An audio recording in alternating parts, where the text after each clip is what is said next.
Alaska থেকে Pentagon পর্যন্ত রাশিয়ার নতুন পারমাণবিক ত্রাস। বিশ্ব যখন ইউক্রেন যুদ্ধের ছায়ায় ক্লান্ত, ঠিক তখনই রাশিয়া আকাশে ছুড়ে দিয়েছে এক ভয়ঙ্কর সংকেত, বুরেভেস্টনিক, এমন এক ক্রুজ ক্ষেপণাস্ত্র যার পাল্লা কার্যত সীমাহীন, আর গন্তব্য হতে পারে ওয়াশিংটন, লন্ডন কিংবা আলাস্কার বেস। স্কাই নিউজের এক প্রতিবেদনে জানানো হয়, রাশিয়া এই নতুন পারমাণবিক ক্রুজ ক্ষেপণাস্ত্রের সফল পরীক্ষা চালিয়েছে। 14,000 কিলোমিটার দূরত্ব অতিক্রম করে প্রায় 15 ঘন্টা আকাশে উড়েছে এই ক্ষেপণাস্ত্র। এমন সাফল্যের পর মার্কিন ও ইউরোপীয় সামরিক ঘাঁটিগুলোতে নেমে এসেছে এক নতুন উদ্বেগের ছায়া।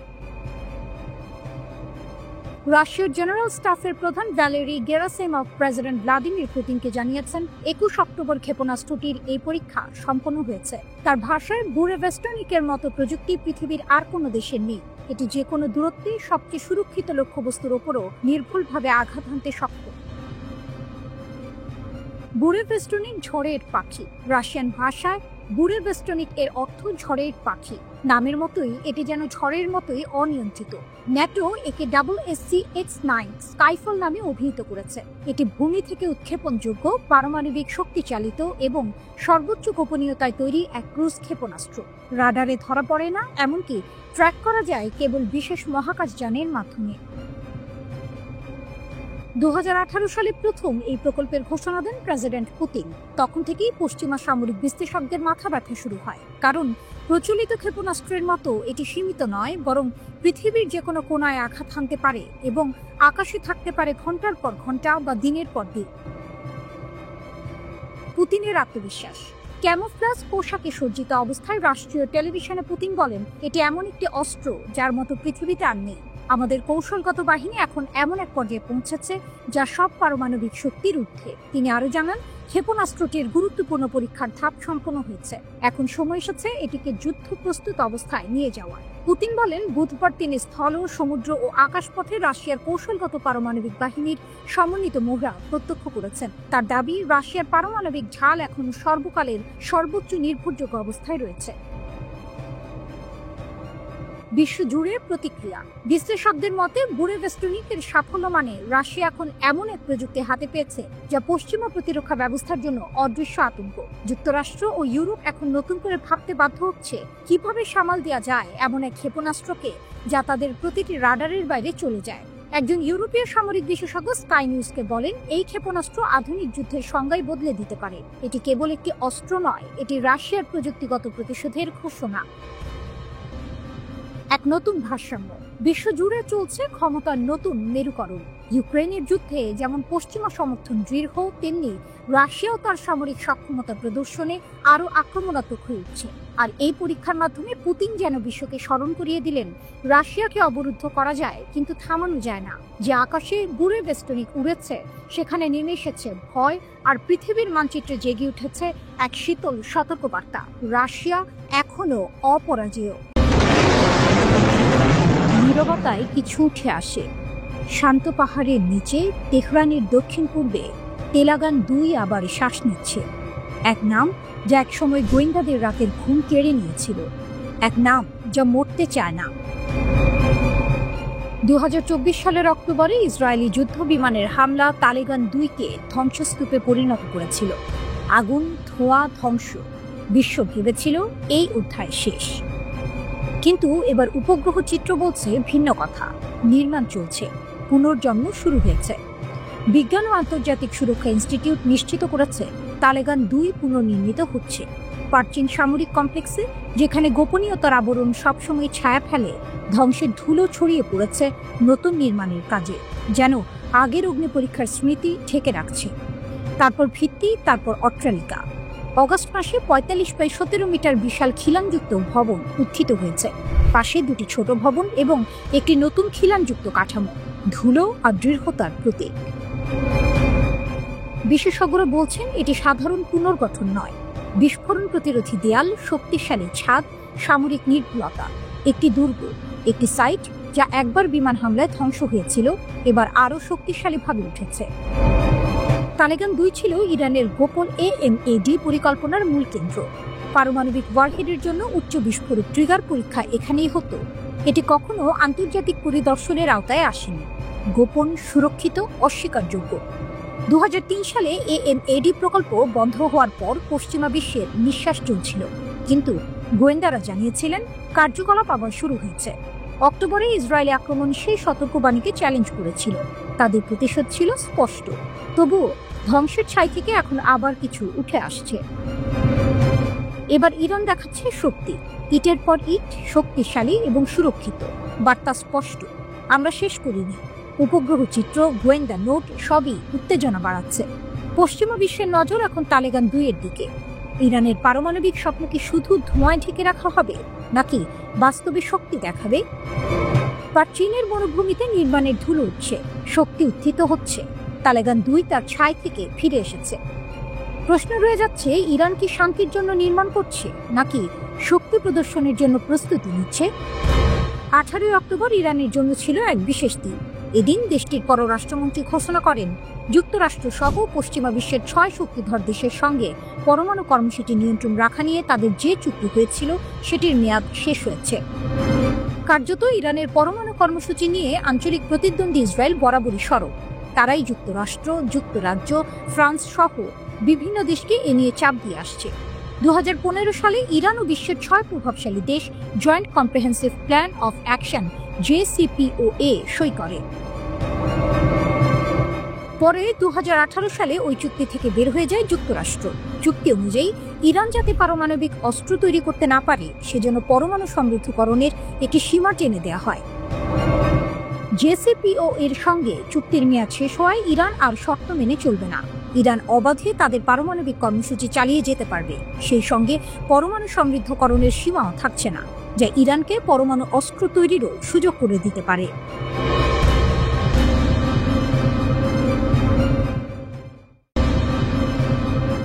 গাজার আঁধার রাত, হঠাৎই আকাশ জ্বলে ওঠে।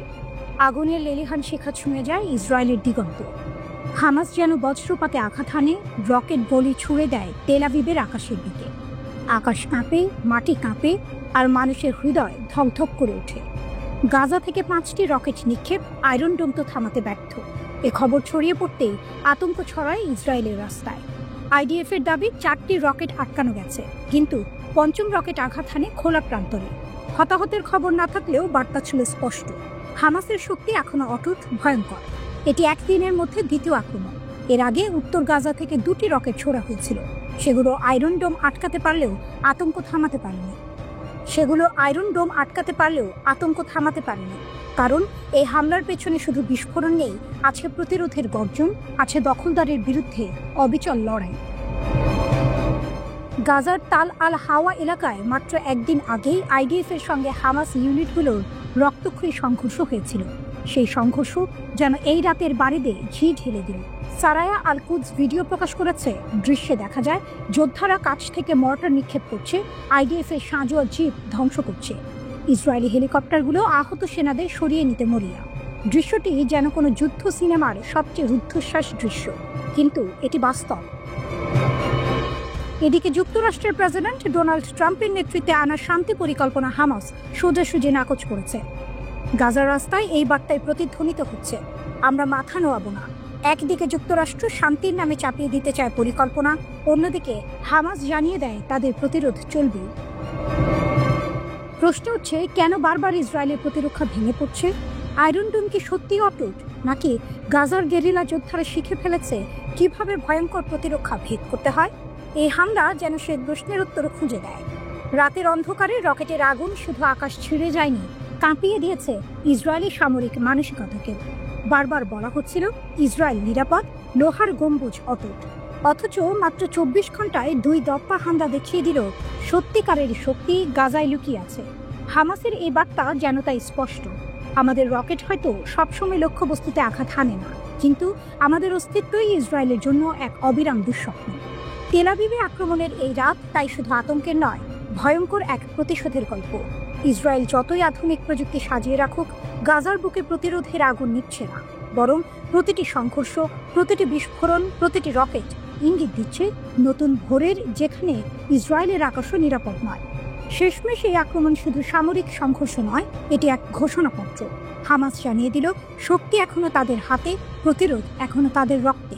আর ইসরায়েলের জন্য বার্তা একটাই, রাত যতই দীর্ঘ হোক, প্রতিরোধের সকাল এসে যাবে।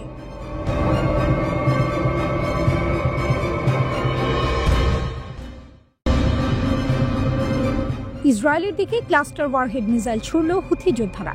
গাজা চুক্তির ভবিষ্যৎ অনিশ্চিত। মধ্যপ্রাচ্যের আকাশে আবারও দাউ দাউ আগুন। গাজার বুকে বোমা পড়ছে, আর ঠিক সেই সময় ইয়েমেন থেকে উড়ে এলো এক মারাত্মক বার্তা। ইসরায়েলের দিকে ছোড়া হলো ক্লাস্টার ওয়ারহেড যুক্ত ব্যালিস্টিক মিসাইল। আঘাত না লাগলেও আকাশ কাঁপিয়ে দিল সেই বিস্ফোরণের ছায়া। সকালে ইয়েমেনের রাজধানী সানা থেকে ইরান সমর্থিত হুথি যোদ্ধারা দাবি করেছে তারা ফিলিস্তিনি জনগণের প্রতি সংহতি জানিয়ে ইসরায়েলি অধিকৃত জেরুজালেম অঞ্চলের সংবেদনশীল লক্ষ্যবস্তুতে হামলা চালিয়েছে। তাদের ভাষায় এটি ছিল প্যালেস্টাইন 2 নামের এক হাইপারসনিক ব্যালিস্টিক মিসাইল, যার মধ্যে ছিল বহু ওয়ারহেড, অর্থাৎ একসঙ্গে একাধিক বিস্ফোরণের ক্ষমতা। ইসরায়েলি সেনাবাহিনী আইডিএফ জানিয়েছে মিসাইলটি মাঝ আকাশেই ধ্বংস করা হয়েছে। কোনো প্রাণহানি বা ক্ষয়ক্ষতির খবর পাওয়া যায়নি। তবু আতঙ্কে জেরুজালেম ও আশেপাশের এলাকায় বেজে উঠেছে সাইরেন, মানুষ ছুটেছে আশ্রয় কেন্দ্রে। কিন্তু এখানেই শেষ নয়। হুথি বাহিনী স্পষ্ট জানিয়েছে, আমরা গাজার পরিস্থিতি পর্যবেক্ষণ করছি, আগ্রাসন বন্ধ না হওয়া পর্যন্ত অভিযান চলবে। তাদের ভাষায় এটি দমন-পীড়নের শিকার ফিলিস্তিনি জনগণের বিজয়ের লড়াই। সাম্প্রতিক সপ্তাহগুলোতে ইরান সমর্থিত হুথিরা একাধিকবার ইসরায়েলের দিকে মিসাইল ও ড্রোন হামলা চালিয়েছে। সাম্প্রতিক হামলাটি বিশেষ করে আলোচনায় এসেছে কারণ এতে ব্যবহার করা হয়েছে ক্লাস্টার ওয়ারহেড, এমন এক ধরনের অস্ত্র যার উপমিসাইলগুলো আলাদা কোনো নির্দেশনা ছাড়াই মাটিতে পড়ে বিস্ফোরিত হয়। ফলে এটি একসঙ্গে বৃহৎ এলাকা জুড়ে ধ্বংস সৃষ্টি করতে পারে। বিশ্লেষকদের মতে এই হামলা শুধু সামরিক বার্তা নয়, এটি এক ধরনের রাজনৈতিক প্রতিকূল। কারণ এমন এক সময় এই হামলা ঘটল যখন হামাস ও যুক্তরাষ্ট্রের মধ্যস্থতায় ইসরায়েল ও গাজার মধ্যে সম্ভাব্য যুদ্ধবিরতির আলোচনায় নতুন টানাপোড়েন শুরু হয়েছে। গাজা চুক্তির ভবিষ্যৎ ঝুলছে অনিশ্চয়তার দড়িতে, আর ঠিক তখনই ইয়েমেনের দিক থেকে এই আগুন ছুড়ে দিল হুথিরা। হুথি সামরিক মুখপাত্র এক বিবৃতিতে বলেন, আমাদের অভিযানের লক্ষ্য পূর্ণ হয়েছে। কোটি কোটি দখলদার জায়নিস্ট আশ্রয় নিতে ছুটেছে। গাজার অবরোধ ও হত্যাযজ্ঞ বন্ধ না হলে আমরা হামলা চালিয়ে যাব। এই বার্তায় শুধু ক্ষোভ নয়, স্পষ্ট হুঁশিয়ারিও লুকিয়ে আছে। গাজার প্রতিটি বোমা হুথিদের নতুন এক মিসাইল চালিয়ে দিচ্ছে। সৌদি আরবের প্রতিবেশী এই ইয়েমেন দীর্ঘদিন ধরে মধ্যপ্রাচ্যের সবচেয়ে জটিল যুদ্ধক্ষেত্র। কিন্তু এবার তারা যুদ্ধকে সীমান্তের বাইরেও টেনে নিয়েছে, সরাসরি ইসরায়েলের বিরুদ্ধে। যুদ্ধের আগুন তাই এখন শুধু গাজায় নয়, জেরুজালেমের আকাশেও। আর এই আগুনে হুথিরা যেন ঘোষণা দিচ্ছে, যতদিন গাজা জ্বলবে, ইয়েমেনের আগুনও নিভবে না।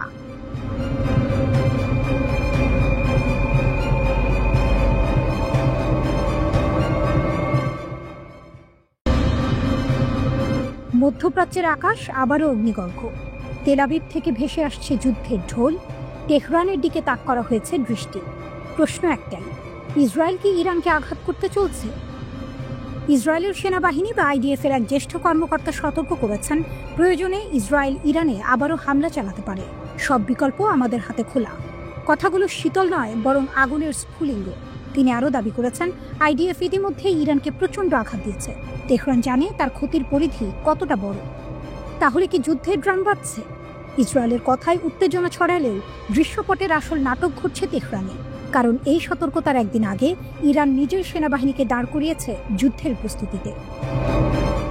ইরানের সেনাপ্রধান জেনারেল আব্দুর রহিম মুসাভি গর্ব ভরে ঘোষণা করেছেন, আমাদের নৌবাহিনী সম্ভাব্য যে কোনো সংঘাতের জন্য প্রস্তুত।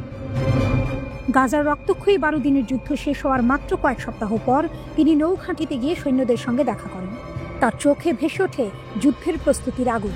তিনি বলেন, আজ আমরা যা দেখেছি তা ছিল ভবিষ্যতের সংঘাতের জন্য অসাধারণ মাত্রার প্রস্তুতি। কিন্তু এখানেই শেষ নয়। ইরান দেখিয়ে দিল তাদের লড়াই শুধু সমুদ্র বা আকাশে সীমাবদ্ধ নয়, যুদ্ধ হবে তথ্যের ভেতরেও। ইরানের রাষ্ট্রীয় টেলিভিশনে হঠাৎই সম্প্রচারিত হলো এমন কিছু নথি যা দাবি করা হচ্ছে ইসরায়েলের ডিমোনা পারমাণবিক কেন্দ্রের ভেতরের ফাইল। গোয়েন্দা মন্ত্রণালয় প্রকাশ্যে বলল, আমরা ইসরায়েলের গোয়েন্দা নেটওয়ার্কে প্রবেশ করেছি। এ যেন রকেট নয়, সাইবার ঝড়, যা ইসরায়েলের জন্য আরো ভয়ঙ্কর। চিত্রটা তাই স্পষ্ট। একদিকে ইসরায়েল হুঁশিয়ারি দিয়ে বলছে, আমরা প্রস্তুত, ইরান জানে আমাদের ক্ষমতা। অন্যদিকে ইরান তার অস্ত্র ভাণ্ডার, নৌবহর আর গোয়েন্দা শক্তি খুলে দেখিয়ে দিচ্ছে, আমরাও প্রস্তুত। আমরা কেবল শিকার নই, আমরা শিকারীও। এই টানটান উত্তেজনার মাঝে প্রশ্ন উঠছে, কে কাকে প্রথম আঘাত করবে? তেল আবিব যদি রকেট ছোড়ে, তেহরান প্রস্তুত মিসাইল উড়াতে। ইসরায়েল যদি আকাশে ঝাঁপিয়ে পড়ে, ইরান সমুদ্রে দাঁড় করিয়েছে যুদ্ধজাহাজ। আর সাইবার দুনিয়ায়, সেখানে ইরান ইতিমধ্যেই ঢুকে পড়েছে শত্রুর অন্তরে। তাই মধ্যপ্রাচ্যের রাত আজ নিস্তব্ধ নয়। বাতাসে ভেসে বেড়াচ্ছে যুদ্ধের গন্ধ, বারুদে ভেজা এক অনিশ্চয়তা। তেল আবিবের সেনা ঘাঁটিতে যেমন উৎকণ্ঠা, তেহরানের সামরিক ঘাঁটিতেও বাজছে যুদ্ধের প্রস্তুতির ঝাঁক। শেষমেশ ইসরায়েল যতই হুমকি দেখ না কেন, এই প্রেক্ষাপটের আসল শক্তি এখন ইরানের হাতে। কারণ তারা দেখিয়ে দিয়েছে আকাশে তাদের ফোর্স প্রস্তুত, সমুদ্রে তাদের নৌবাহিনী যুদ্ধ সাজিয়েছে, স্থলে তাদের সেনারা প্রস্তুত দাঁড়িয়ে আছে, আর অদৃশ্য সাইবার দুনিয়ায় তারা ঢুকে গেছে শত্রুর হৃদয়ে। এই যুদ্ধ যদি শুরু হয়, তা শুধু মিসাইল আর রকেটের সংঘর্ষ হবে না, হবে শক্তি বনাম শক্তির মহারণ, যেখানে ইসরায়েলের হুমকি মিলিয়ে যাবে ইরানের গর্জনে।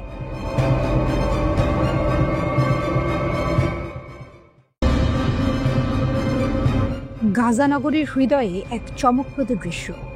ধুলো ভরা রাস্তায় আল কাসামের এক যোদ্ধা একা হাঁটছে ট্যাঙ্কের দিকে। সামনে ইসরায়েলের লোহার দানব, পিছনে মৃত্যুর সম্ভাবনা, আর তার হাতে আছে কেবল বিস্ফোরক। কয়েক মুহূর্ত পরে ইতিহাস রচিত হয়। আক্রমণের নাটকীয়তা। হামাসের সামরিক শাখা আল কাসাম যে ফুটেজ প্রকাশ করেছে, তাতে দেখা যায় যোদ্ধা ধীরে ধীরে ইসরায়েলি ট্যাঙ্কের কাছে পৌঁছে বিস্ফোরক স্থাপন করে। অবিশ্বাস্যভাবে কোনো সেনা টেরই পায়নি। সেখান থেকে অদৃশ্যের মতো সরে যায় সে। কিছু মুহূর্ত পরেই আকাশ কাঁপিয়ে ওঠে বিস্ফোরণ। হামাসের নিজস্ব তৈরি বার্ক বিস্ফোরক ডিভাইস মুহূর্তে উড়িয়ে দেয় আইডিএফ এর ট্যাঙ্ক। এই হামলার স্থান গাজার তাল আল হাওয়া পাড়া রোজারি সিস্টার স্কুলের কাছে অভিযানটি চালানো হয়েছিল। হামাস জানিয়েছে এটি তাদের মুসার কর্মী নামে পরিচিত বৃহত্তর সামরিক অভিযানের অংশ। এতে টার্গেট করা হয়েছিল ইসরায়েলি সেনা ও বর্মবাহী যানবাহন। একজন যোদ্ধা কেবল ট্যাঙ্ক উড়িয়েই ক্ষান্ত হননি, অন্য যোদ্ধারও ঝাঁপিয়ে পড়ে। তারা পয়েন্ট ব্ল্যাঙ্ক রেঞ্জে গুলি চালায় ট্যাঙ্কের কাছে লুকিয়ে থাকা ইসরায়েলি সেনাদের দিকে। আরও দুটি বর্মবাহী বাহকের ভেতরে রাখা হয় বিশেষ চার্জ, দুর্গ ধ্বংসকারী ও সৈন্য বিরোধী বিস্ফোরক। এর ফলাফল ছিল ভয়াবহ। কয়েক সেকেন্ডের মধ্যে বিস্ফোরণের শব্দে কেঁপে ওঠে এলাকা। ইসরায়েলি বাহিনীর মধ্যে হতাহতের খবর নিশ্চিত হয়েছে। ফিলিস্তিনি পক্ষ দাবি করেছে বহু সেনা নিহত ও আহত হয়েছে। পরক্ষণেই ঘটনাস্থলে নেমে আসে ইসরায়েলি উদ্ধারকারী হেলিকপ্টার। মৃত ও আহতদের দ্রুত সরিয়ে নেওয়া হয়। তবে ইসরায়েলি সেনা কর্তৃপক্ষ এখনো পর্যন্ত এই হামলায় কত ক্ষয়ক্ষতি হয়েছে তা প্রকাশ করেনি। আল কাসাম এই অভিযানের নাম দিয়েছে শহীদ অভিযান। তাদের বিবৃতিতে বলা হয়েছে এটি কেবল একটি আক্রমণ নয়, বরং প্রতিরোধের প্রতীক। প্রকাশিত ভিডিওতে দেখা গেছে প্রথম বিস্ফোরণ থেকে শুরু করে হেলিকপ্টারে আহত সেনাদের সরিয়ে নেওয়া পর্যন্ত প্রতিটি মুহূর্ত। এটি সাম্প্রতিক সপ্তাহগুলোতে তাল আল হাওয়া অঞ্চলে সংঘটিত সবচেয়ে তীব্র সংঘর্ষগুলোর একটি। হামাসের দাবি, ইসরায়েলি অভিযানের জবাবে তাদের সামরিক প্রতিরোধ এখন নতুন মাত্রায় পৌঁছেছে। ফিলিস্তিনি যোদ্ধাদের শক্তি। এই ঘটনার মাধ্যমে আবারও সামনে এলো ফিলিস্তিনি যোদ্ধাদের কৌশল ও সাহস। আধুনিক প্রযুক্তি ও ভারী অস্ত্র শস্ত্রে সজ্জিত ইসরায়েলি বাহিনীর সামনে দাঁড়িয়ে হাতে বানানো বিস্ফোরক নিয়ে ঝাঁপিয়ে পড়ছে তারা। শুধু আঘাত নয়, এটি এক মনস্তাত্ত্বিক বার্তাও। গাজার ধ্বংসস্তূপ থেকে উঠে দাঁড়ানো প্রতিটি যোদ্ধা ইসরায়েলের দখলদার শক্তিকে চ্যালেঞ্জ জানাতে প্রস্তুত। এই নাটকীয় আক্রমণ গাজার যুদ্ধক্ষেত্রে এক নতুন অধ্যায় যুক্ত করেছে। আল কাসামের দাবি এটি কেবল শুরু, সামনে আরও হামলা আসছে। অন্যদিকে ইসরায়েল চুপ, কিন্তু গাজার অন্ধকার রাতের আকাশে জ্বলতে থাকা ট্যাঙ্কের আগুন বলছে এই সংঘর্ষের শেষ এখনো অনেক দূরে।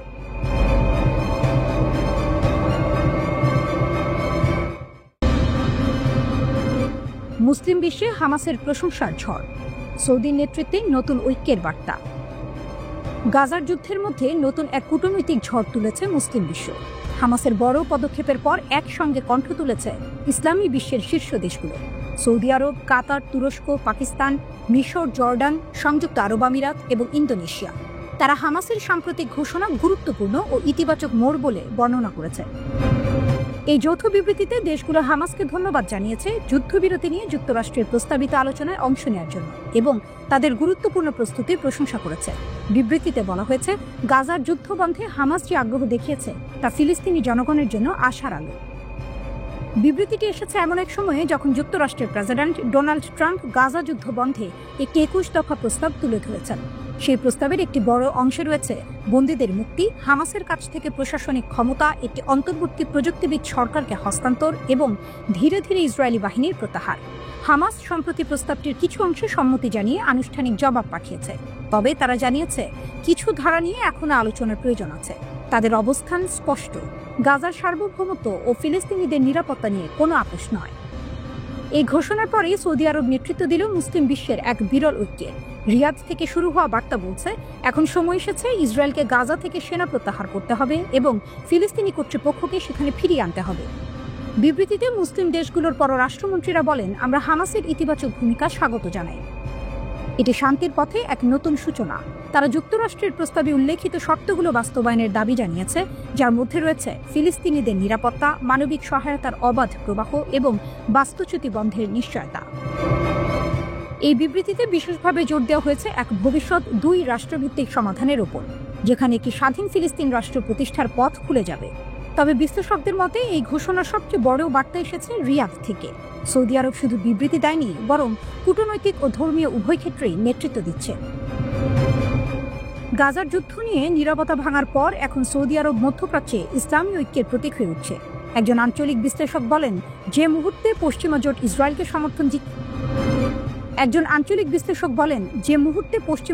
ইসরায়েলকে সমর্থন দিচ্ছে, ঠিক সেই মুহূর্তে সৌদি নেতৃত্বে মুসলিম বিশ্ব এক হয়ে হামাসকে সমর্থন জানাচ্ছে। এটি কেবল রাজনৈতিক ঘটনা নয়, এটি শক্তির প্রদর্শন।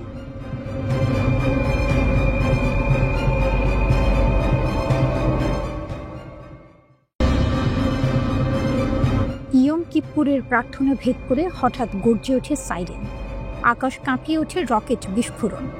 ইহুদিদের বছরের সবচেয়ে পবিত্র এই দিনে ইসরায়েলের দক্ষিণাঞ্চলীয় শহর আশদোদের রকেট হামলার দায় স্বীকার করেছে ফিলিস্তিনি প্রতিরোধ আন্দোলন হামাস। হামাসের বার্তা, প্রতিশোধের আগুন। হামাস জানিয়েছে ইসরায়েল বারবার বেসামরিক নাগরিকদের লক্ষ্য করে হামলা চালাচ্ছে। তারই জবাব হিসেবে ইয়ম কিপ্পুরের রকেট হামলা চালানো হয়েছে। উত্তর গাজা থেকে আশদোদের দিকে 5টি রকেট ছোড়া হয়।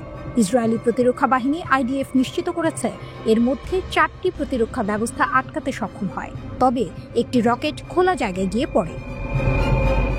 কোনো হতাহত বা বড় ধরনের ক্ষয়ক্ষতির খবর পাওয়া যায়নি, কিন্তু এর মধ্যেই স্পষ্ট বার্তা দিয়েছে হামাস, ইসরায়েলের নিরাপত্তার ঢাল ভেদ করেই তারা আঘাত হানতে সক্ষম। রকেট হামলার সময় আশদোদ শহরে ইয়ম কিপ্পুরের প্রার্থনা চলছিল। হঠাৎই সাইরেন বাজতে শুরু করে। মানুষ প্রার্থনা ছেড়ে দৌড়ে আশ্রয় নেয় নিরাপদ ঘরে।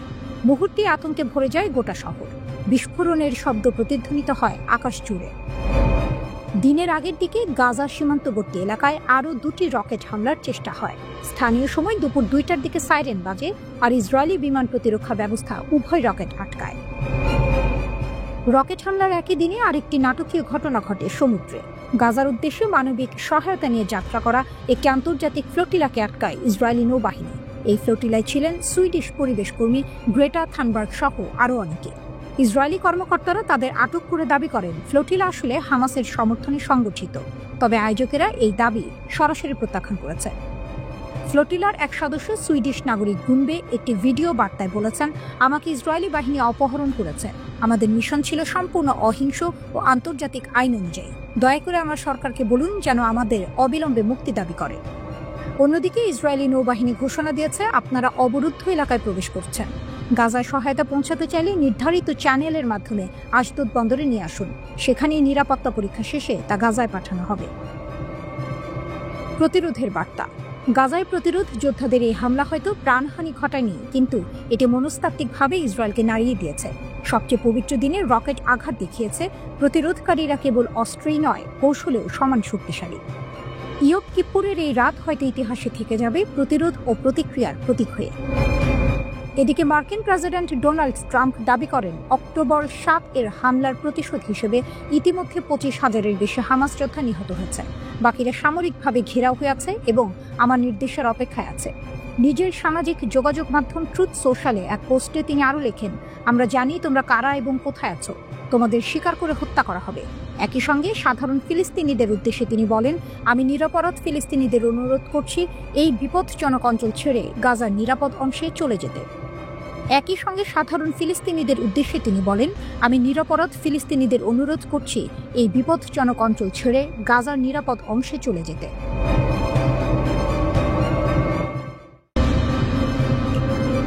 পেন্টাগনের সতর্কবার্তা, ইরান যুদ্ধেই ফাঁস হয়ে গেল আমেরিকার ক্ষেপণাস্ত্র সংকট।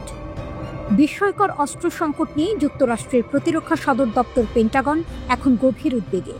12 দিনের ইরান যুদ্ধেই প্রকাশ পেয়েছে আমেরিকার ক্ষেপণাস্ত্র ভাণ্ডারের ভয়াবহ ঘাটতি। ওয়াশিংটন কাঁপছে, কারণ ইউক্রেন ও ইরান দুটি ফ্রন্টে লড়াই একসঙ্গে চালিয়ে যেতে গিয়ে মার্কিন স্টকপাইল প্রায় শুকিয়ে গেছে। বিশ্লেষকরা বলছেন, ইরানের সঙ্গে সংঘাতটি যুক্তরাষ্ট্রের সামরিক ব্যবস্থার এক গোপন সত্য উন্মোচন করেছে। দুনিয়ার সর্বশক্তিমান সেনাবাহিনী বললেও তাদের মজুদে যথেষ্ট ক্ষেপণাস্ত্র নেই। যুদ্ধের চাপেই মার্কিন প্রতিরক্ষা ব্যবস্থার ভেতরের ফাঁপা কাঠামো প্রকাশ পেয়েছে। ইরান যুদ্ধের পর পেন্টাগনের ঘুম উড়ে গেছে। ইরানের বিরুদ্ধে 12 দিনের যুদ্ধেই যুক্তরাষ্ট্র নিক্ষেপ করেছে 150টিরও বেশি থার্ড ক্ষেপণাস্ত্র, যা তাদের মোট কেনা ক্ষেপণাস্ত্রের প্রায় 1/4। বিশ্লেষকদের হিসেবে এই ক্ষতিপূরণে লাগবে অন্তত 8 বছর এবং কয়েক বিলিয়ন ডলার। এখন পেন্টাগনের ভেতরে আতঙ্ক ছড়িয়ে পড়েছে। যদি পরের যুদ্ধ চীনের সঙ্গে হয়, তাহলে কিভাবে টিকবে যুক্তরাষ্ট্র? পরিস্থিতি এতটাই সংকটজনক যে পেন্টাগন তার ক্ষেপণাস্ত্র সরবরাহকারীদের নির্দেশ দিয়েছে উৎপাদন হার দ্বিগুণ, এমনকি 4 গুণ করো। লকহিড মার্টিন আর রেথিয়ন ইতিমধ্যে কারখানা সম্প্রসারণ করেছে, নতুন কর্মী নিয়েছে, কিন্তু তারাও বলছে চুক্তি চাই, শুধু মুখের কথা নয়। ইউক্রেনে যুদ্ধ চলছে রাশিয়ার বিরুদ্ধে, আর মধ্যপ্রাচ্যে প্রতিদ্বন্দ্বী ইরান। দুটি ফ্রন্টে লড়াই একসঙ্গে টেনে নেওয়ার চেষ্টা করছে আমেরিকা, কিন্তু বাস্তবতা বলছে প্যাট্রিয়ট, থার্ড, LRASM সব মজুদি শুকিয়ে গেছে। এখন এক যুদ্ধ চললে আরেক যুদ্ধের জন্য হাতে কিছুই থাকবে না। এই অবস্থায় ট্রাম্প প্রশাসন ঘোষণা দিয়েছে অতিরিক্ত $25 বিলিয়ন অস্ত্র বরাদ্দ, কিন্তু প্রতিরক্ষা বিশেষজ্ঞদের মতে এই অর্থও যথেষ্ট নয়, কারণ সংকটটা শুধু অর্থের নয়, এটি মার্কিন যুদ্ধনীতির ভিতরের দুর্বলতার প্রতিচ্ছবি। ঠান্ডা যুদ্ধের ছায়া আর টিকছে না। পেন্টাগনের যুদ্ধ মতবাদ এখনও ঠান্ডা যুদ্ধের চিন্তায় আটকে আছে বলে মনে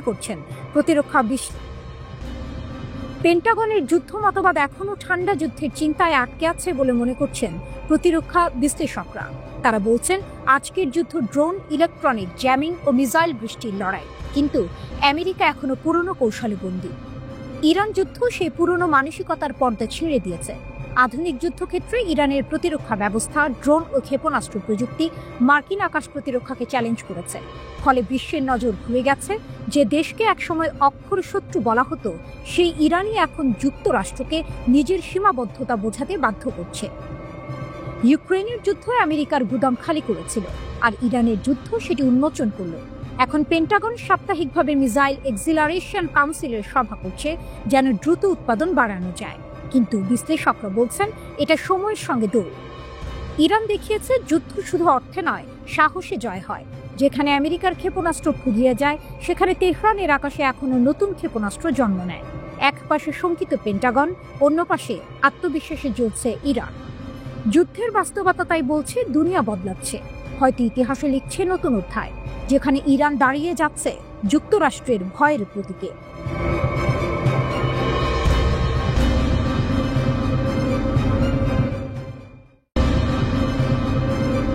ইসরায়েলে আবারও সাইরেন বাজল।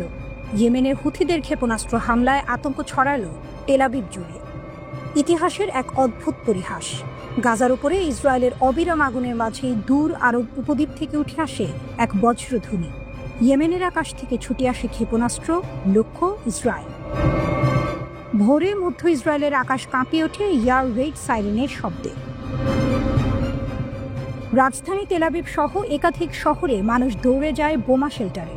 রাস্তায় আতঙ্ক, আকাশে প্রতিরোধ, যেন যুদ্ধের এক নতুন অধ্যায়। ইসরায়েলি সেনাবাহিনী জানায়, ইয়েমেন ভিত্তিক আনসারুল্লাহ বা হুথি যোদ্ধারা ইসরায়েলের দিকে একটি ক্ষেপণাস্ত্র নিক্ষেপ করেছে।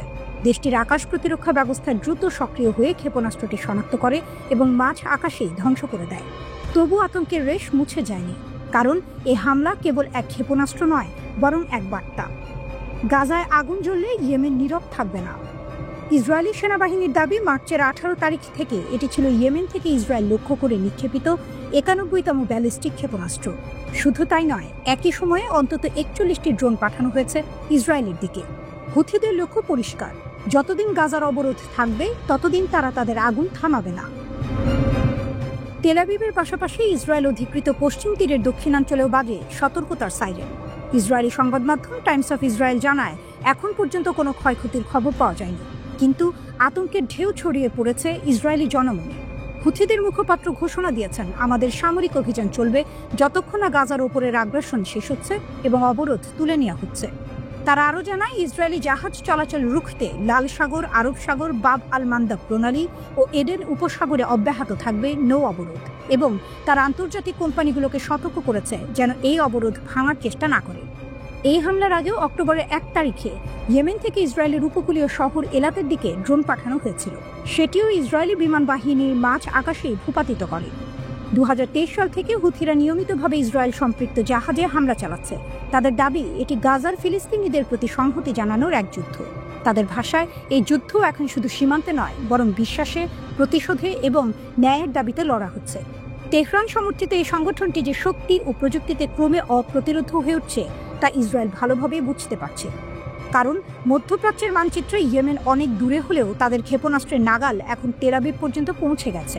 হুথিদের এই বার্তা তাই স্পষ্ট, গাজায় আগুন জ্বললে ইয়েমেনের ক্ষেপণাস্ত্র থামবে না। ইসরায়েল যখন হামাস ও গাজার ওপর অব্যাহত হামলায় ব্যস্ত, তখন ইয়েমেনের এই দূরপাল্লার প্রতিবাদ যেন এক নতুন কূটনৈতিক ও সামরিক বাস্তবতার জন্ম দিচ্ছে। প্রতিরোধের এই গল্প এখন গাজার গলি ছাড়িয়ে পৌঁছে গেছে তেল আবিবের আকাশে। নিষেধাজ্ঞার মাঝেও মহাকাশে ইরানের গর্জন, চাবাহার থেকে শুরু এক নতুন যুগের ঘোষণা। একদিকে পশ্চিমা নিষেধাজ্ঞার ভার, অন্যদিকে ইরানের চোখে আকাশ ছোঁয়ার স্বপ্ন। ঠিক সেই মুহূর্তে তেহরান এমন এক ঘোষণা দিল যা যেন পৃথিবীর মাধ্যাকর্ষণকেও চ্যালেঞ্জ জানিয়ে বলল, আমরা থামব না। ইরানি মহাকাশ সংস্থার প্রধান হাসান সালারিয়ে চাবাহার মহাকাশ বন্দরের প্রথম ধাপ সম্পূর্ণ হওয়ার ঘোষণা দেন। এটি এমন এক স্পেসপোর্ট যা কঠিন জ্বালানি চালিত রকেট উৎক্ষেপণের জন্য প্রস্তুত। প্রেস টিভিকে তিনি জানান, উদ্বোধনী উৎক্ষেপণের প্রস্তুতি এখন পুরোদমে চলছে। আরও বড় চমক, এটি কেবল শুরু। সালারিয়া বলেন, দ্বিতীয় ধাপের কাজ চলছে তরল জ্বালানি রকেটের জন্য, যা শেষ হলে চাবাহার হবে মধ্যপ্রাচ্যের সবচেয়ে শক্তিশালী মহাকাশ ঘাঁটি। চাবাহারের অবস্থানও এক বিস্ময়। ইরানি কর্মকর্তাদের ভাষায়, এর ভৌগোলিক অবস্থান এতটাই অনুকূল যে এটি 40 থেকে 100 ডিগ্রির প্রবণতাযুক্ত কক্ষপথে প্রবেশাধিকার দেয়। অর্থাৎ এখান থেকে উপগ্রহের নক্ষত্রমালা বা স্যাটেলাইট কনস্টেলেশন তৈরি করা সম্ভব, যা আগে কেবল মহাশক্তিগুলোর একচেটিয়া অধিকার ছিল। পশ্চিমা দেশগুলোর চোখ কপালে তুলে দিয়েছে এই অগ্রগতি, কারণ যুক্তরাজ্য, ফ্রান্স ও জার্মানি মাত্র কয়েকদিন আগেই ইরানের ওপর পুরনো নিষেধাজ্ঞা পুনর্বহাল করেছে, 1 দশক পর নতুন পারমাণবিক চুক্তি ব্যর্থ হওয়ার পর। কিন্তু নিষেধাজ্ঞা যতই ঘন হোক, ইরানের আকাশে উত্থান থেমে থাকেনি। ইরানের মহাকাশ পরিকল্পনা এখন এক মহাকাব্য। সালারিয়ে জানিয়েছেন, জাফর 2 এবং পায়া নামের 2টি দূরবর্তী সংবেদনশীল উপগ্রহ আগামী মাসগুলোতে উৎক্ষেপিত হবে। এর সঙ্গে নাহিদ 2 উঠবে ইরানের নিজস্ব সিমোড রকেটে, আর শহীদ সোলাইমানি প্রকল্পের অধীনে আসছে আরও একাধিক পরীক্ষামূলক স্যাটেলাইট। সবচেয়ে চমকপ্রদ অংশ, ইরান এখন চীনের চাঁদ অভিযানে যোগ দিয়েছে। চাংই-8 লুনার প্রোগ্রামের অংশ হিসেবে ইতিমধ্যেই নকশা পর্ব শেষ হয়েছে, ইঞ্জিনিয়ারিং মডেল তৈরি শুরু হতে যাচ্ছে। অর্থাৎ ইরানের পতাকা এবার উঠবে চাঁদের পথে। সেই সঙ্গে চলছে নতুন প্রজন্মের গবেষণা, ক্যাপসুল তৈরির কাজ, যা জীবন্ত প্রাণের ওপর বিকিরণ, তাপমাত্রা ও চাপের প্রভাব পরীক্ষা করতে পারবে। 2023 সালে 500 কেজি রি-এন্ট্রি ক্যাপসুলের সফল উৎক্ষেপণের পর এখন আরও শক্তিশালী প্রোটোটাইপ তৈরি হচ্ছে। ইরান শুধু রাষ্ট্রীয় পর্যায়ে নয়, বেসরকারি খাতেও বিপ্লব ঘটাচ্ছে। কাউসার 2 নামের স্যাটেলাইটটি 4 মিটার রেজলিউশনের ছবি তুলতে সক্ষম, আর এটি তৈরি করেছে ইরানের বেসরকারি কোম্পানি। শহীদ সোলাইমানের ন্যারো ব্যান্ড স্যাটেলাইট নক্ষত্রমালায় যোগ হতে যাচ্ছে 20টি ন্যানো স্যাটেলাইট, যার 2টি ইতিমধ্যে পরীক্ষিত। ইরানের কর্মকর্তারা জানান, একাডেমিক প্রতিষ্ঠান ও প্রযুক্তি কোম্পানিগুলোকেও এখন স্যাটেলাইট নির্মাণে সরাসরি অংশগ্রহণের সুযোগ দেওয়া হবে। তাদের চোখে এটি কেবল একটি বিজ্ঞান যাত্রা নয়, এক জাতীয় আত্মনির্ভরতার ঘোষণা। নিষেধাজ্ঞার দেয়াল যতই উঁচু হোক, ইরানের বিজ্ঞানীরা যেন এক একজন রকেট হয়ে তা ভেদ করছেন। তেহরানের জন্য চাবাহার এখন কেবল একটি মহাকাশ বন্দর নয়, বরং আকাশের সঙ্গে যুদ্ধের এক নতুন প্রতীক। আর পশ্চিমা বিশ্ব, তারা আবারও বুঝতে পারল, ইরানকে থামানো যায় না, কেবল আকাশের দিকে তাকিয়ে তার উত্থান দেখতে হয়।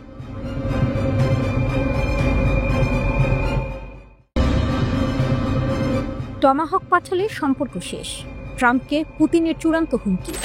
রাশিয়ার প্রেসিডেন্ট ভ্লাদিমির পুতিন এক স্পষ্ট সতর্কতা দিয়েছেন, যুক্তরাষ্ট্র যদি ইউক্রেনের টমাহক ক্ষেপণাস্ত্র পাঠায় তবে তা হবে সম্পর্ক ধ্বংসের সূচনা। আলাস্কার শীর্ষ বৈঠকের 1 মাসের মাথায় পুতিনের এই বক্তব্যে আবারও বরফ ঠান্ডা হাওয়া বইতে শুরু করেছে ওয়াশিংটন মস্কো সম্পর্কের ওপর। পুতিন শান্ত গলায় কিন্তু শীতল বার্তায় বললেন, আমি কোনো লক্ষ্য স্থির করিনি, আমি কেবল সত্য বলেছি। টমাহকের মতো অস্ত্র পাঠানো মানে সম্পর্কের শেষ অধ্যায় শুরু। টমাহক মানেই সংঘাতের ঘণ্টা বাজবে।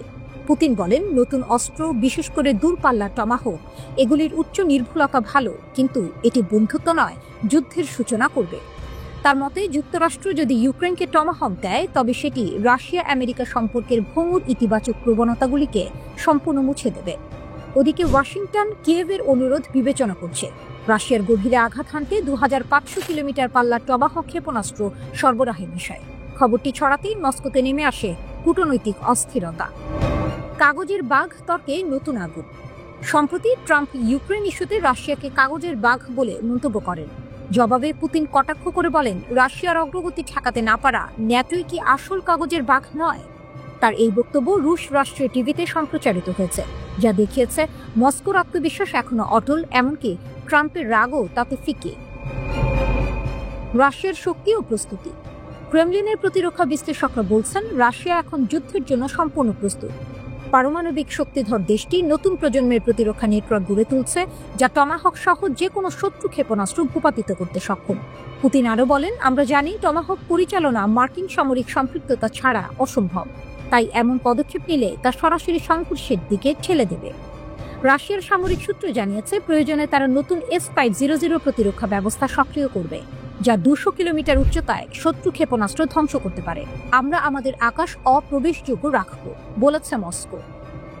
সম্পর্কের প্রান্তে দাঁড়িয়ে বিশ্ব। 15 আগস্ট আলাস্কা বৈঠকে ট্রাম্প ও পুতিনের মধ্যে যে সামান্য সৌহার্দ্য দেখা দিয়েছিল তা এখন ভাঙনের দ্বারপ্রান্তে। ট্রাম্পের হতাশা ও পুতিনের চূড়ান্ত সতর্কতা মিলিয়ে বিশ্ব আবার সেই শীতল যুদ্ধের ছায়া দেখছে। রয়টার্স জানিয়েছে, মার্কিন নৌবাহিনীর মজুদের প্রয়োজনে টমাহক সরবরাহ বাস্তবসম্মত নয়, তবে আলোচনা এখনো চলছে। রাশিয়া এদিকে স্পষ্ট জানিয়েছে, আমাদের সীমা পার করলে আমরা প্রতিরক্ষা নয়, প্রতিশোধ নেব। পুতিনের শেষ কথা। শেষে পুতিন শান্ত কণ্ঠে বলেন, আমি কোনো লক্ষ্য স্থির করিনি, আমি শুধু বলেছি যা ঘটবে তা সত্যিই ঘটবে, কিন্তু এর দায়ভার আমাদের নয়। তার এই কথা যেন শীতল বাতাসে গর্জে উঠল। যুদ্ধ হয়তো এখনো শুরু হয়নি, কিন্তু রাশিয়া প্রস্তুত। আর টমাহক যদি আকাশে ওঠে তাহলে ইতিহাস নতুন অধ্যায় লিখবে, রাশিয়ার আকাশে আগুনের প্রতিরোধের অধ্যায়।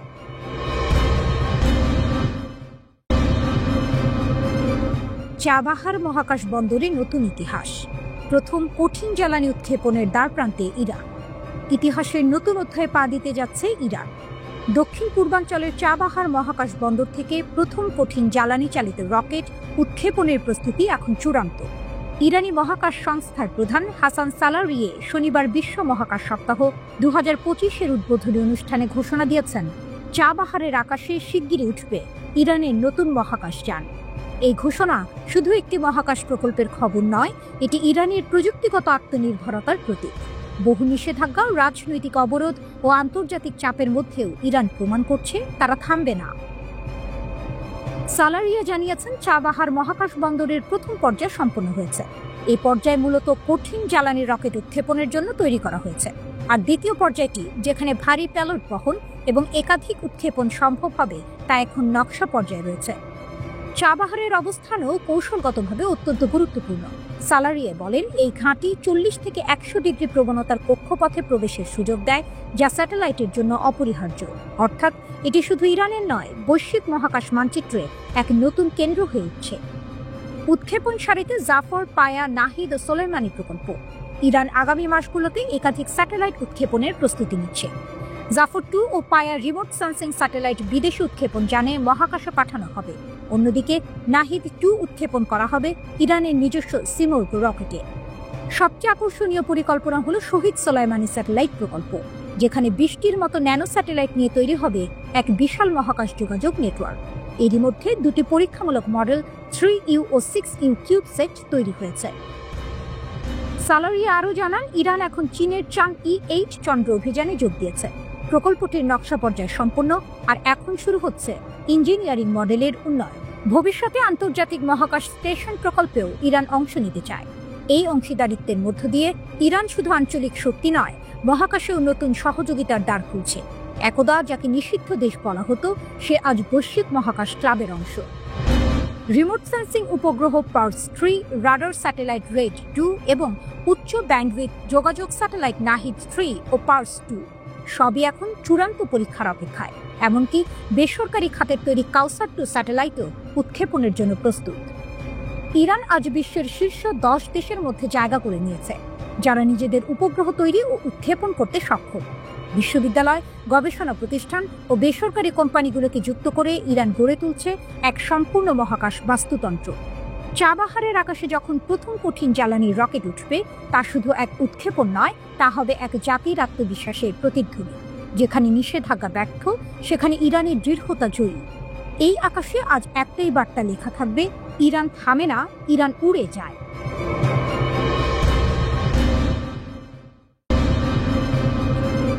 ইরানের পারমাণবিক অঞ্চলে ভূমিকম্প।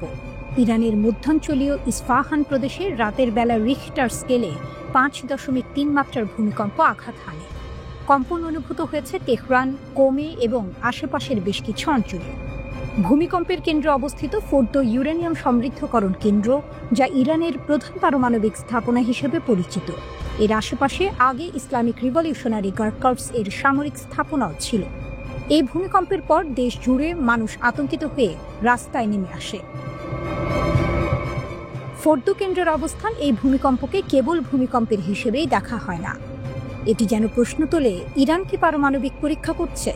যদিও ভূমিকম্পের মাত্রা তুলনামূলকভাবে কম এবং এটি প্রাকৃতিক কম্পন হিসেবে জানানো হয়েছে, আন্তর্জাতিক পর্যবেক্ষকরা সতর্ক দৃষ্টিতে দেখছেন। কোনো প্রমাণ নেই যে ইরান পারমাণবিক পরীক্ষা করেছে। আফটারশকের আশঙ্কায় সতর্কতা। ভূমিকম্পটি মাটির 10 কিলোমিটার গভীরে ঘটে। তেহরান প্রদেশের দামাবান্দ, আফসার্ড, কিলান, ভারাবিন এবং ফাশামে কম্পন অনুভূত হয়েছে। মানুষ আতঙ্কে রাস্তায় নেমে আসে, অনেকেই ঘরে ফিরতে ভয় পান। প্রথমেই কিছু বেসরকারি চ্যানেল ভুল করে কেন্দ্রস্থল তেহরানের ফাশাম হিসেবে জানায়, পরে তা সংশোধন করে ইস্পাহান প্রদেশের জাফারেহ বলে জানানো হয়। ফোর্দো কেন্দ্রের নিকটে ভূমিকম্প হওয়া মানে কি ইরান পারমাণবিক পরীক্ষা করেছে? বিশ্লেষকরা বলছেন, এটি প্রাকৃতিক ভূমিকম্প এবং পারমাণবিক কর্মকাণ্ডের সঙ্গে এর সরাসরি কোনো প্রমাণ নেই। তবে আন্তর্জাতিক পর্যবেক্ষকরা নজর রাখছে, কারণ ফোর্দো ইউরেনিয়াম সমৃদ্ধকরণ কেন্দ্র ইরানের পারমাণবিক ক্ষমতার কেন্দ্রবিন্দু। ভূমিকম্পের কম্পন এখানে কিছু প্রযুক্তিগত ঝুঁকি সৃষ্টি করতে পারে, কিন্তু এখন পর্যন্ত কোনো পরীক্ষা বা শক্তিশালী আঘাতের চিহ্ন পাওয়া যায়নি। এর আগে গত জুনে ইসরায়েলের সঙ্গে পাল্টা হামলার মধ্যেই ইরানের উত্তরাঞ্চলে একটি মাঝারি মাত্রার ভূমিকম্প আঘাত হানে। যুক্তরাষ্ট্রের ভূতাত্ত্বিক জরিপ সংস্থা USGS জানায়, সেমনান শহরের দক্ষিণ পশ্চিমাঞ্চলে 5.1 মাত্রার ভূমিকম্প অনুভূত হয়। ভূপৃষ্ঠ থেকে এর গভীরতা ছিল 10 কিলোমিটার। ভূমিকম্পের উৎপত্তি স্থল ছিল সেমনান শহর, যা রাজধানী তেহরান থেকে প্রায় 145 মাইল পূর্বে অবস্থিত। ভূমিকম্পটি রাজধানী তেহরান পর্যন্ত অনুভূত হয়েছে বলে জানিয়েছে স্থানীয় সংবাদ মাধ্যমগুলো। ভূমিকম্পটি ইরানের কোম প্রদেশে অবস্থিত গুরুত্বপূর্ণ ফোর্দো পারমাণবিক স্থাপনার কাছাকাছি সংঘটিত হয়, যা ভূমিকম্পটির গুরুত্ব আরও বাড়িয়ে দিয়েছে। সামাজিক যোগাযোগ মাধ্যমে এই ভূমিকম্প ঘিরে নানা গুজব ছড়ায়। এক ইরানি ব্লগার তার টেলিগ্রাম চ্যানেলে সে সময় দাবি করেন, Islamic Revolutionary Guard Corps IRGC হয়তো কোনো পরীক্ষা চালাচ্ছিল, যার ফলে ভূকম্পন হয়েছে। তবে এই দাবি এখনো পর্যন্ত নির্ভরযোগ্য কোনো সূত্রে নিশ্চিত হয়নি। তবে ইরানের প্রধান গণমাধ্যমগুলো ভূমিকম্পের খবর দিলেও পরীক্ষা নিয়ে কিছু জানায়নি। বিভিন্ন সংবাদ মাধ্যম কেউ 5.2 মাত্রা, কেউ বা 5.5 মাত্রার ভূমিকম্প হয়েছে বলে উল্লেখ করে। সে সময়ে প্রশ্ন উঠেছিল, সত্যিই কি ইরান ভূকম্পনের কারণ গোপন পারমাণবিক পরীক্ষা? সে সময়ে প্রশ্ন উঠেছিল, সত্যিই কি ইরানের ভূকম্পনের কারণ গোপন পারমাণবিক পরীক্ষা?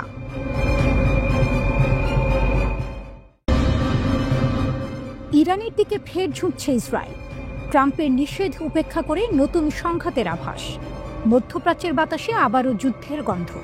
গাজার আলোচনায় স্থবিরতা আর তেহরানের দিকে ইঙ্গিতপূর্ণ দৃষ্টি। ইসরায়েল কি আবারও আগুন জ্বালাতে চলেছে? এভিগডর লাইবারম্যানের সাম্প্রতিক মন্তব্য যেন সেই সন্দেহকেই উস্কে দিয়েছে। রাশিয়ান সংবাদ মাধ্যম রাশিয়া টুডে জানিয়েছে, লাইবারম্যান ইসরায়েলিদের সতর্ক করেছেন আশ্চর্যজনক এক আক্রমণের সম্ভাবনা নিয়ে। তিনি নাগরিকদের পরামর্শ দিয়েছেন সুরক্ষিত স্থানের কাছাকাছি থাকতে। তার ভাষায়, ইরানিরা অত্যন্ত মনোযোগীভাবে কাজ করছে, তারা নিজেদের প্রতিরক্ষা ও সামরিক সক্ষমতা ক্রমাগত শক্তিশালী করছে।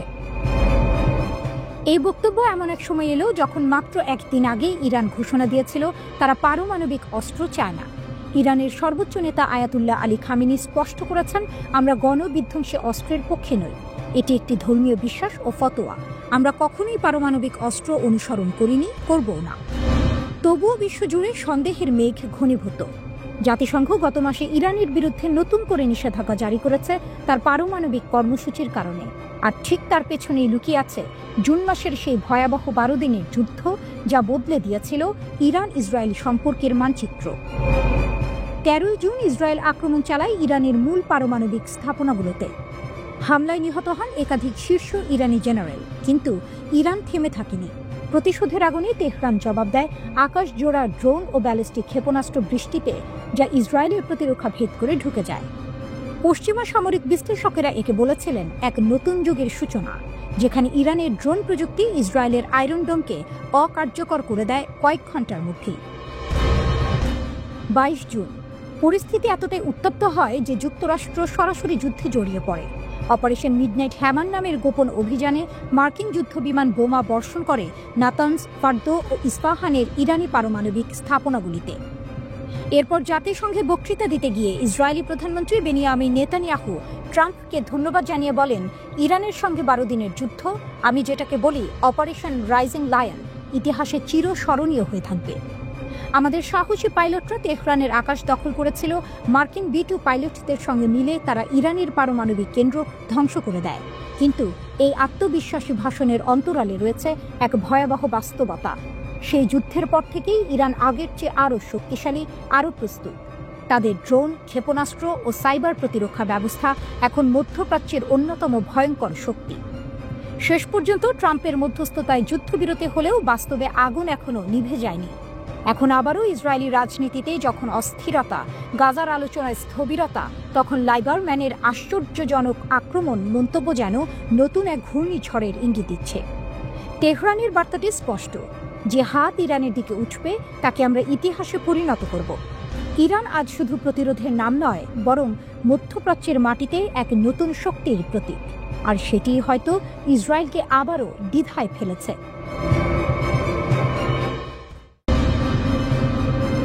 ইসরায়েল সংশ্লিষ্টদের ফাঁসি, গুপ্তচরবৃত্তি ইস্যুতে ইরানের কঠোর বার্তা। তেহরানের আকাশে আবারও ঝুলছে ভয় এবং শক্তির মিশেল। একদিকে যুদ্ধের উত্তাপ, অন্যদিকে গুপ্তচরবৃত্তির জালে শিকার ইরান। আর সেই আগুনে ইসরায়েল সংশ্লিষ্টদের ফাঁসিতে ঝুলিয়ে যেন ইরান জানিয়ে দিল, আমরাই আইন, আমরাই শাসন। ইরানের রাষ্ট্রীয় সংবাদ মাধ্যম মেহর নিউজ এজেন্সি জানিয়েছে, খুজেস্তান প্রদেশে 6 জন বিচ্ছিন্নতাবাদীকে মৃত্যুদণ্ড কার্যকর করেছে ইরান। অভিযুক্তদের বিরুদ্ধে অভিযোগ, তারা ইসরায়েলের হয়ে কাজ করত, 4 জন নিরাপত্তা সদস্যকে হত্যা করেছিল এবং খোররামশাহ শহরে একটি বিস্ফোরণের সঙ্গে যুক্ত ছিল। ইরান সরকারের দাবি, এই মৃত্যুদণ্ড কোনো রাজনৈতিক প্রদর্শনী নয়, বরং জাতীয় নিরাপত্তার লড়াই। কিন্তু পশ্চিমা মানবাধিকার সংগঠনগুলো বলছে, ইরানে 2025 সালেই এখন পর্যন্ত 1000-এরও বেশি মানুষকে ফাঁসি দেওয়া হয়েছে। তবে ইরানের যুক্তি একটাই, দেশের নিরাপত্তা আগে, বিশ্বের সমালোচনা পরে। কয়েক সপ্তাহ ধরে ইরান জুড়ে চলছে গুপ্তচরবৃত্তি বিরোধী অভিযান। 17 সেপ্টেম্বর থেকে এখন পর্যন্ত 8 জন ইসরায়েলি গুপ্তচরকে ফাঁসি দিয়েছে দেশটি। তাদের একজন বাহমান চুবিয়াল। এপির প্রতিবেদনে বলা হয়েছে, চুবিয়াল ইরানের টেলিকম খাতে কাজ করতেন এবং ইসরায়েলের গোয়েন্দা সংস্থা মোসাদের সঙ্গে যোগাযোগের অভিযোগ ছিল তার বিরুদ্ধে। ইরানের দাবি, তিনি ইলেকট্রনিক যন্ত্রপাতি আমদানির পথ ও সংবেদনশীল প্রকল্প সম্পর্কিত তথ্য বিদেশে পাচার করতেন। আরেকজন বাবক শাহবাজি। ইরান জানিয়েছে, শাহবাজি ইরানের ডেটা সেন্টারের তথ্য বিক্রি করেছিলেন তার ইসরায়েলি হ্যান্ডলারদের কাছে। কিন্তু মানবাধিকার কর্মীদের দাবি, শাহবাজিকে নির্যাতন করে স্বীকারোক্তি আদায় করা হয়েছিল। আরও নাটকীয় হল শাহবাজির পটভূমি। তিনি নাকি ইউক্রেনের প্রেসিডেন্টকে চিঠি লিখে রাশিয়ার বিরুদ্ধে যুদ্ধ করার ইচ্ছা প্রকাশ করেছিলেন, যে রাশিয়া এখন ইরানের ঘনিষ্ঠ মিত্র। সেই চিঠি হয়তো তার জীবনের মোড় ঘুরিয়ে দিয়েছিল। জুনে ইসরায়েলের সঙ্গে 12 দিনের সীমিত যুদ্ধের পর থেকে ইরান আরও কঠোর হয়েছে। তখন থেকেই তেহরান বুঝে গেছে শত্রু শুধু সীমান্তে নয়, ভেতরেও আছে। আর সেই শত্রুকে নির্মূল করতেই চলছে এই গুপ্তচর শিকার অভিযান।